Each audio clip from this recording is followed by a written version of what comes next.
Hans, where is Kingsley Suamataia going? What's your pick on round? And then is there a team that you think he would fit well with?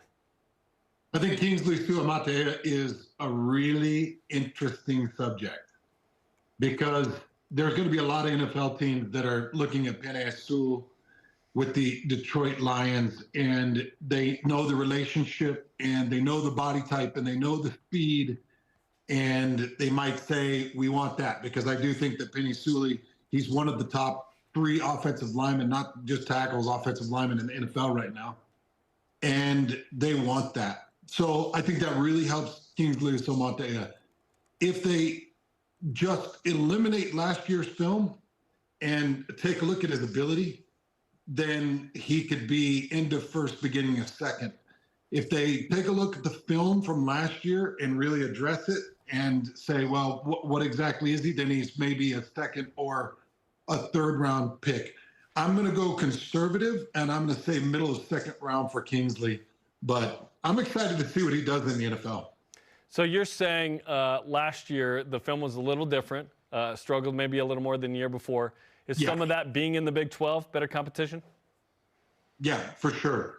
Yeah, seeing really solid defensive end and really tough schemes. You know, Jarom, the Big 12 defenses that they present have so much movement.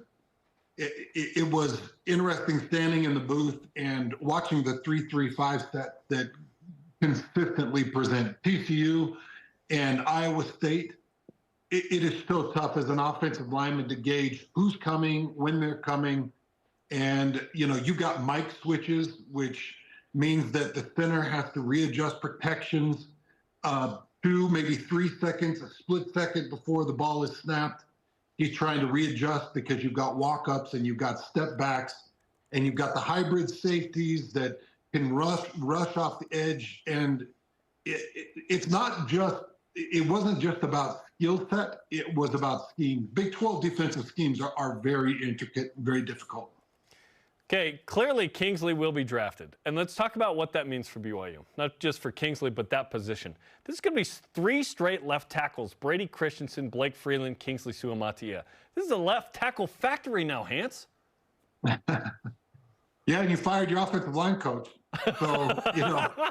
In spite of that. I mean, yeah, so think about this. You got to go back, I think it's 2005 or 2004 before this, the last time there was a BYU offensive lineman drafted. Think about that. And then you get Christensen, you get Freeland, and now you're getting Kingsley drafted. That is really impressive, especially with that long gap in between. But you're going to need it. You're going to need it. You're going to need some really good offensive tackles as you progress in the Big 12 because, you know, especially with Utah and their defensive edges that are coming in, you know, you're going to see some really good defensive edges. At some point, you're going to see athletic defensive edges in Deion Sanders' defense. You're going to get some really athletic, incredible guys. So I think the Big 12 is going to be locked with really good ends. And I will tell you this too, Jarom. I've noticed this with the Big 12. I think some of the best offensive tackles, some of the best college offensive tackles in the country are playing in the Big 12. If you're a defensive end playing in the Big 12, you've got big competition. And we saw that by BYU only being able to muster up 11 sacks last year. Certainly have to produce more on that side of the football. Speaking of, who else could be drafted from BYU, and who's the next best prospect? Well, I don't think there'll be another player drafted by BYU. I was impressed by what Slovis did at the Combine. You know, there were only 14 quarterbacks invited to the NFL Combine, and Slovis was one of them. So I was really impressed with his 40 time. I am shocked. Where was that last season? I know, right, Jarom? I mean, you could have ran some different speed options and zone read options, and he was could have got him off the edge. But, yeah, he did score a couple of rushing touchdowns, though. Yes, he did in the beginning. First few games. But I do think that he showed some really impressive ability. He might slip in to the 6th, maybe, a very small maybe. But more likely is going to be a free agent. And then the other guy I see as being a free agent and landing a camp is Isaac Rex. I think he's going to get an opportunity. I don't know if he'll land. I don't know if he'll stick, but I do think he's going to get an opportunity. What about Ryan Rico and Max Tooley? I don't care about punters. And Max Tooley, maybe. Yeah, maybe. I think Max should get a camp. I'll tell you this. If I'm a defensive coordinator, if I'm a linebackers coach in the NFL, I am definitely giving that kid a shot. He plays with reckless abandon, and you have to love and respect and appreciate that. Where does he fit? Because he certainly is kind of a little lighter, and obviously the game has changed where it's sideline to sideline as opposed to maybe between the tackles historically. But, he's fast, but is he fast enough for a safety? Is he not big enough for a linebacker? Where does Max Tooley fit there? Yeah, not fast enough for a safety. I think he'd have to play on the outside. Maybe he could put on some weight and play a little bit more inside, but I would keep him at his current size, and I'd have him on the outside because I do think that he covers from inside numbers to outside hash pretty well. And I think that he's got some coverage ability too. I think he can lock on certain tight end sets. I think he can lock on them. I've been the biggest fan of Max Tooley. I don't know if you've seen or others out there have seen, but I've done a lot of film work on Max Tooley over the years. I am firmly placed in the Max Tooley fan club. I love the way he plays. And I could actually see him landing at camp, and I could see him landing a practice squad opportunity that then gives him an opportunity down the line. And the hope is that guys like A.J. Vongpachan and Eddie Heckert and Camden Garrett get an opportunity, at least a mini camp, and then can go up from there. We shall see.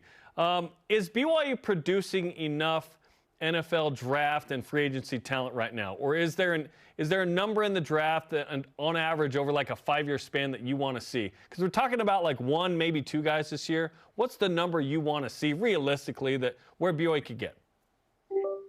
Okay, so you know what's crazy, Jarom? If you take the last 3 drafts and you look at the number in the last 3 drafts, it's 9 picks over the last 3 drafts. It would take you 12 previous drafts to get to 9 guys. So think about that. The last 3 drafts, now that is including the 2021 draft with Zach Wilson. You had 5 guys in that 21 draft. Yeah. Zach Wilson is the number 2 pick. In the last 3 years, 9 draft picks.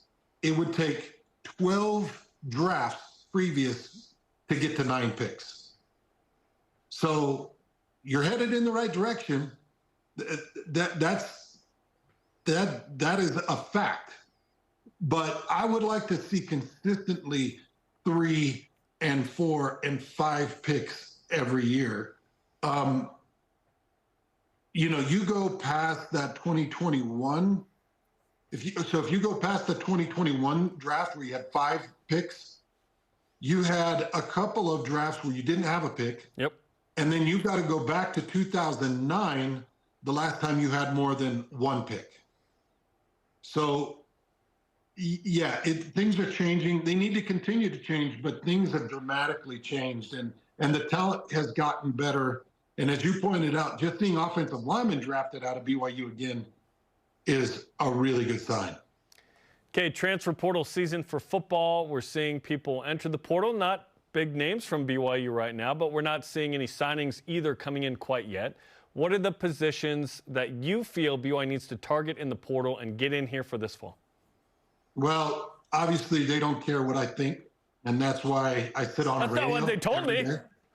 And that's why I sit in a booth and call a game. But I would target the quarterback. I'm just not. You would bring in a quarterback.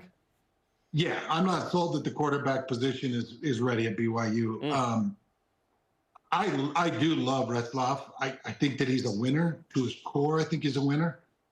I just don't know how much you can do with his skill set. And I think sometimes his hustle and his belief in himself gets you in bad situations. So Aaron Roderick is going to have to do a heck of a coaching job with Retzlaff to to not kill that winning drive that he has, to be able to grow it, but also help him to rein in some of the things that he can and can't do at this level.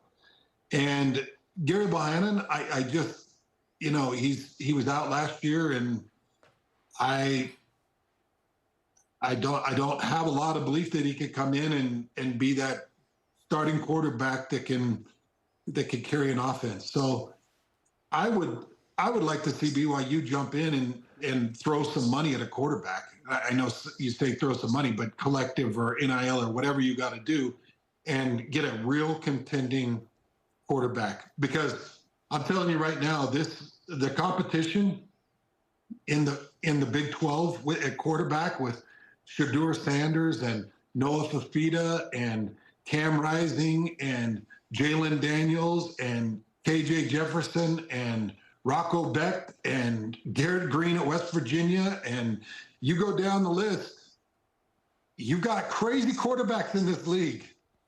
And I don't know if Jake Retzlaff is that guy. I don't know if Gary Bohannon is that guy. And it's always okay to have more. We'll see if BYU at some point is in the we buy a quarterback game. Right now they have not been. They brought in guys that they're hoping can kind of resurrect their situations in Gary Bohannon and Keaton Slovis prior. I wonder if BYU will get in that game, and if so, when. I'll add to this, Jarom. So I'm not the biggest believer in Retzlaff or Bohannon being able to carry it to the heights that, 7 or 8 wins, because that's where BYU, they know they need to get to 7 or 8 wins. Yeah. Okay. I'm not confident that those two can do that. I am confident that Aaron Roderick is one of the best quarterback coaches in the country.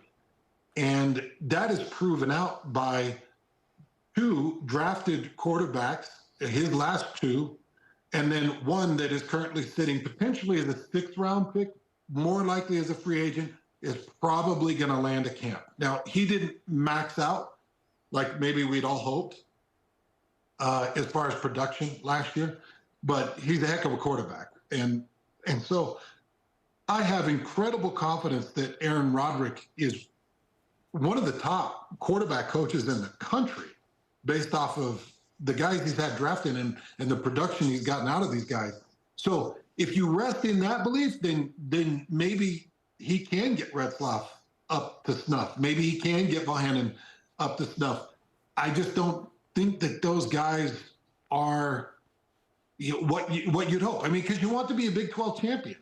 You don't want to just get 6 wins, 7 wins, get 4 wins in conference play, or get close to 500 in conference play. Like, I want BYU to be a Big 12 champion. And that's going to take big-time QB play. I just named off Shedeur Sanders and Noah Fafita. I'll bet both of those guys are in the Heisman conversation at the end of the season.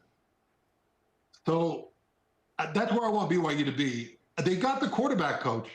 I just want the talent. And again, I'm not doubting Jake Retzlaff, because he could go prove me wrong. He's as close to Riley Nelson as anybody I could ever find. And I love Riley Nelson. Like, that dude was the real deal.